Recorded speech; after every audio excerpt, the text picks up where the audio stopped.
pourquoi investir dans la pierre? Pour plein de raisons, en fait. La première, c'est que si vous êtes en possession d'une épargne conséquente, vous pouvez déjà commencer par diversifier en fait, votre patrimoine. Ensuite, c'est aussi une opportunité pour vous constituer un capital, générer du revenu pour votre futur, préparer par exemple votre retraite et pour aller plus loin, même préparer votre succession.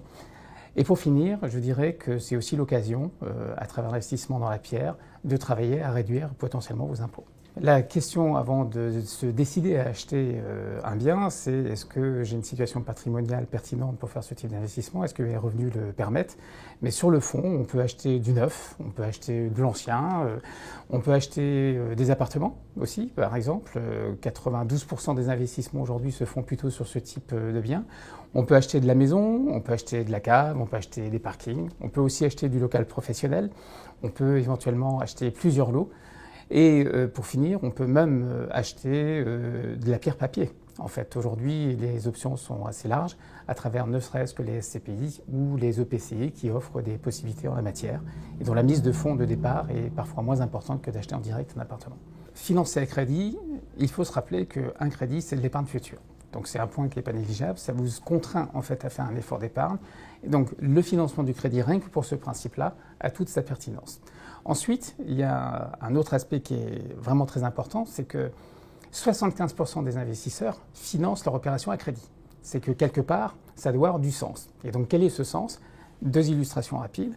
Si vous achetez par exemple aujourd'hui un appartement de 45 mètres carrés, quel monte le métrage, la surface moyenne qu'on investit aujourd'hui dans l'immobilier, vous allez faire un prêt de 225 000 € à peu près, eh bien votre crédit sera payé en partie par le locataire sur la partie des intérêts, mais aussi parfois sur la partie du capital. Et si vous ajoutez à cela l'optimisation fiscale que vous pouvez en tirer, ça vous fait une double opération qui est plus que pertinente, même si un crédit vous engage effectivement pour de longues années. À partir du moment où vous payez au moins 3 000 € d'impôts par an, la question peut se poser.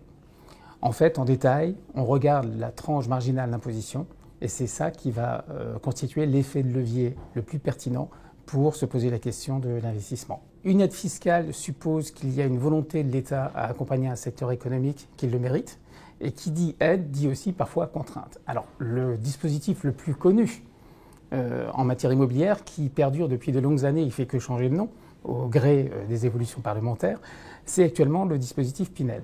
Si on parle de la pierre, aujourd'hui, le placement préféré des Français est le dispositif Pinel. Alors, pourquoi le dispositif Pinel? Parce que le dispositif Pinel est quand même un dispositif qui s'adresse à la majorité des contribuables qui payent de l'impôt. C'est un dispositif qui aujourd'hui est assez facile à réaliser et il permet aux contribuables de se créer du patrimoine en ayant une réduction d'impôt. C'est-à-dire qu'il va devenir propriétaire d'un bien qu'il va destiner à la location. Le locataire en fera usage de résidence principale et en contrepartie de cela, l'État va lui octroyer une réduction d'impôt pouvant aller jusqu'à 6 000 € par an. Voilà. Donc il va pouvoir se créer, à l'aide des loyers de l'opération ainsi que de l'économie d'impôt, un patrimoine ou alors du capital ou des revenus supplémentaires à la retraite. C'est vraiment le dispositif qui est le plus usité. Dispositif Pinel, c'est simple, entre guillemets, vous avez une réduction d'impôt qui va de 12 à 21%. Ça suppose que vous mettiez en location votre bien entre 6 et 12 ans. Donc c'est vraiment un dispositif qui est consacré à l'aide en fait, à la construction du logement neuf. C'est le premier dispositif qui est particulièrement usité. Il y en a d'autres, comme par exemple le Censi Bouvard, qui est plutôt orienté location meublée non professionnelle, résidence hôtelière par exemple, et notamment pour les étudiants, avec la possibilité entre autres d'amortir en fait comptablement et fiscalement le bien, et puis de récupérer potentiellement la TVA. Donc là aussi une vraie aide particulière. Il y en a d'autres, comme le dispositif Borloo sur l'ancien des travaux. Et il y en a un qui mérite d'être signalé parce qu'il est très particulier, c'est la loi Malraux, avec la possibilité de rénover en fait, du monument historique et en obtenant de la part de l'ANA des aides pour justement faire cette rénovation. Donc il y en a un certain nombre. Et j'ajouterai un dernier élément qui n'est pas propre à l'immobilier, mais qui s'y prête particulièrement bien, c'est ce qu'on appelle le démembrement de propriété entre l'usufruit et la nue propriété, qui peut être vraiment une façon d'optimiser au mieux sa gestion patrimoniale. Sur le fond, c'est un investissement qui est important en termes de montant et d'opération. La première chose à faire, c'est de se faire accompagner. Se faire accompagner pour avoir une étude pertinente de vos charges et vos revenus, d'avoir une étude pertinente de votre situation patrimoniale, est-ce que vous êtes déjà propriétaire ou pas. Et en cela, un courtier va vous permettre effectivement d'aller rechercher parmi les offres bancaires celle qui vous correspond le mieux. Ça ne veut pas dire la moins chère, ça veut dire la plus efficiente. Deuxième volet sur lequel vous pouvez vous faire accompagner pour optimiser, c'est toute la partie assurance. Parce que quand on réalise une opération immobilière, eh bien vous avez l'assurance liée au prêt, l'assurance emprunteur. Est-ce que je prends une assurance décès? Est-ce que je prends une assurance incapacité invalidité? L'invalidité, quand on est en position d'être propriétaire, n'est pas forcément pertinente. Mais il y a aussi l'assurance du bien.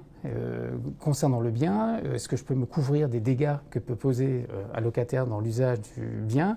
Est-ce que je peux garantir en fait la revente de mon bien avec des assurances? Donc tout ça, ce sont des éléments que peut vous apporter en accompagnement un courtier.